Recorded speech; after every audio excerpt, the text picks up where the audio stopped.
Where to start? Where to start? Hi guys. It's been a minute again. I know in my last video I said that a lot had changed. I had no idea at the time how much things really could change in such a short amount of time. I wasn't planning on pulling out the camera. I just kind of did it. I mean, my battery's like flashing at me saying it's gonna go flat, but I just feel like I've got to talk. As you guys know about my history of blood disorders, which I've spoken about in previous videos, the polycythemia has been playing up a little bit. My symptoms have been developing and getting worse. You know, I went to my specialist, my hematologist, and he seemed a bit concerned. He did like an all-over blood work kind of thing. When I went to get my bloods done, I sat in the chair and the lady was looking at the form and she looked at me and she said, "So have you started chemotherapy yet?" I was in shock. I didn't really say anything to her, I just kind of said no and we moved on. The primary version of polycythemia, they classify it as a type of blood cancer, polycythemia vera. It's always been a possibility. I tested negative for the JAK2 mutation twice. I'm pretty sure they tested me and both times I was negative.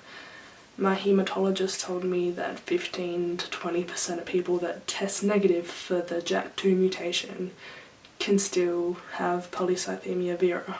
So next up was a bone marrow biopsy, and I guess that's what this video is about. Having the surgery, recovering.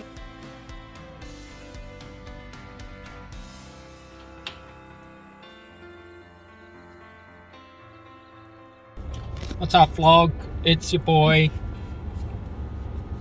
Fred here, giving you an update.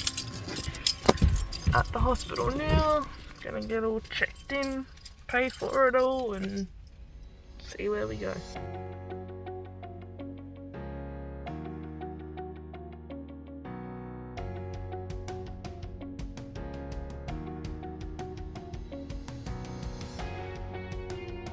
So, that is all under sedation. Okay? Yes, I am. So, you are going to have a very nice little propofol in that. Most expensive mouth in my I life. know. It better be good. But they are, you know, interesting with propofol. I have never had anyone wake up from propofol going, "Oh, that was horrendous." Everyone wakes up going, you know, "Oh." Really? Yeah, everyone has nice little dreams on it. Never had anyone have a nightmare. Dreams? Yeah. I've never dreamed while I've been Well, I'll tell you what. That's dream. Oh! And that's why Michael Jackson loved it so much. Oh, Yeah. okay. Mind you, it wasn't quite monitored. Going on a trip. That's why he went Bit. the way he is. Yeah. So, procedure, so right there. Okay. So there's your hip, there's your backbone, in between. Okay. Okay. So I'm going to get you to lie on your left hand side. I'm going to be standing behind you. I'm going to feel the area first, marker on grain, cold antiseptic, bit of local, you'll be asleep like I say. In the bone, a couple of tiny pores of bones called the bone marrow, take about 10 minutes, you're left with just a little nick in the skin. Okay. Now, you'll sleep that properly. You'll wake up and you'll think, when are you going to start this thing? Okay. May risk bruising. I want to avoid that. So when you wake up, you're going to be leaning on a rolled up sheet. Okay, so you feel like lying with a lump, that sheet's designed for a bit of pressure. Got your pillow for the car? Yeah, I've got it in the car. Good. When you get to the car, pop the pillow just right across, evenly across the lower back. But make sure it covers the dressing and then lean back, that sort of angle, make sure it's nice and snug in there. Do that for the drive home. When you get home, again take that pillow inside, lean back into it in either a recliner, couch or bed, whatever you have at home. Just do that for about tea time tonight. You still get up to the toilet, but obviously leaning back. Any time after tea, when you want to go to bed, pop that pillow away and just sleep however you want to. Okay, so only after tea time I want that pressure. So the next week, taking it really easy. Nothing strenuous, no long walks, no exercise, gardening, spring cleaning, nothing for a week to allow that area to heal. Promise me. Hey guys, welcome back to the vlog. Going in shortly. Huh? Going in shortly. All gowned up. In the waiting room with a blankie.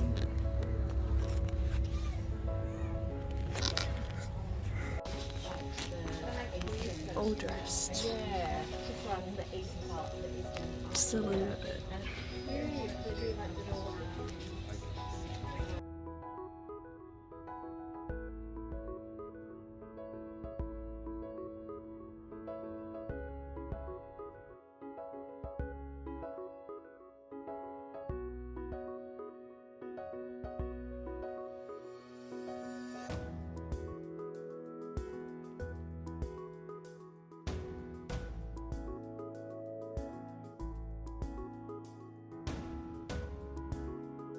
I didn't fucking put this on you. Oh. The sticky stuff is just sticking to you. Like, your skin is sticky.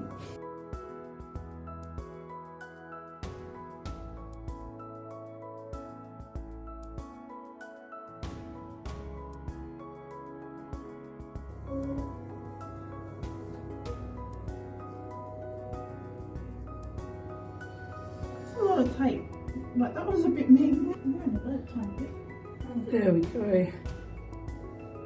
First day after surgery, spent the day at my mum's house with my sister taking care of me. I'm now back home because Brad finished work. I didn't want to be alone.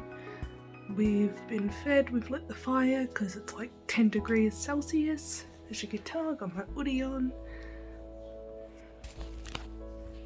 Thor was very happy to see me. I'm in quite a bit of pain now because I've been trying to sort out the fire. I was trying to help Brad, he was doing dinner, feeding the dog, like lighting the fire, all this stuff.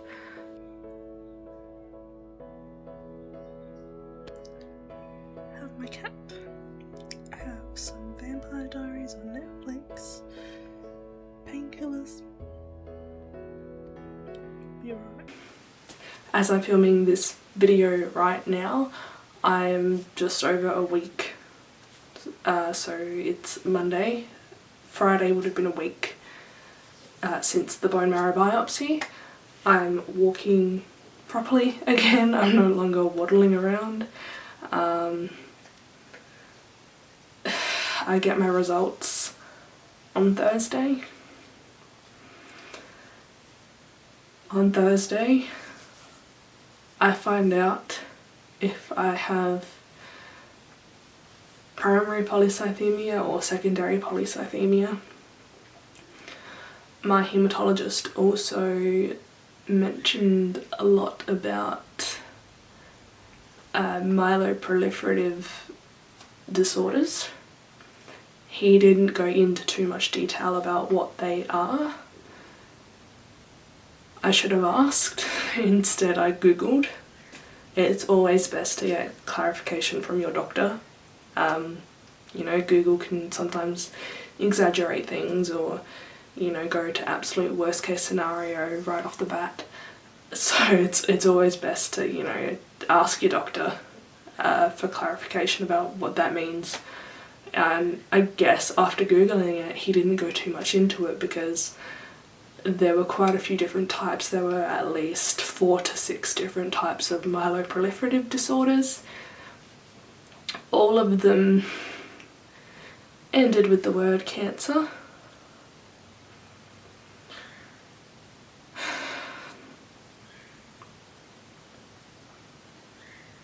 The past few months have been a lot. I'm at the stage where I'm hoping for the best, but I'm prepared for the worst. You know, Thursday could change everything.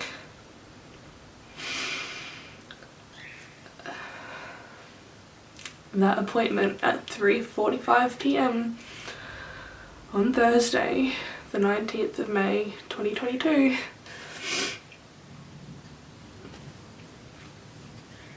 That appointment could change everything. I guess a little update while I'm here. I'm a mess. I had to stop my diploma. I had to keep working because Brad and I have bought a block of land and we are building a house. We are building a house, so both of us need to be working in order to get that house built. And not to lose our land and have everything fall apart and, you know, we'll have to live with his parents forever.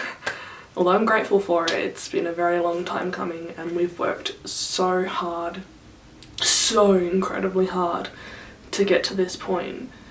We've sacrificed so many things in order to save the amount of money that we did to get the deposit for this house and land. And I really wanted to study. I was so close. I was so freaking close. My body couldn't handle it. I guess that was the beginning of it all. I took on too much. I was studying a full-time course. I was working. I guess it was too much, and that was sort of the beginning of it all, and then I noticed I was even more exhausted than normal. I had all the numbness and the tingling, which is normal, but the biggest symptom was bone pain, like deep, excruciating bone pain, to the point where I would be on the floor just in a ball crying because no painkillers would touch it, like deep heat. That didn't touch it. It wasn't muscular, it wasn't, oh, you're just sore from work or study or whatever. It was, and it would travel, like I couldn't pinpoint where it was horrible, and that is a really big symptom of the polycythemia vera. So I guess that's why my hematologist became so concerned, which is why they did the bone marrow biopsy.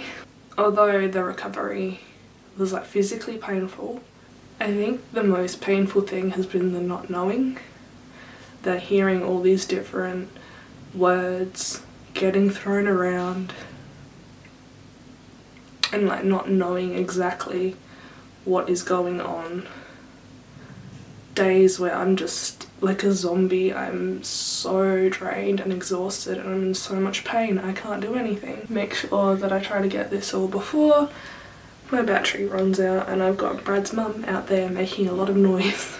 I guess I'll just leave it at hoping for the best but preparing for the worst. The not knowing is what's getting to me the most. Worrying about Brad.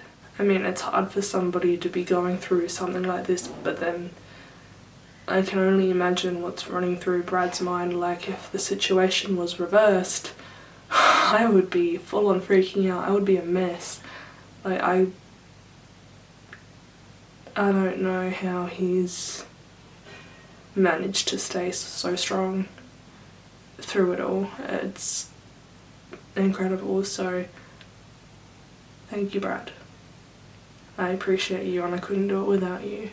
I don't really have too much else to say at this point in time.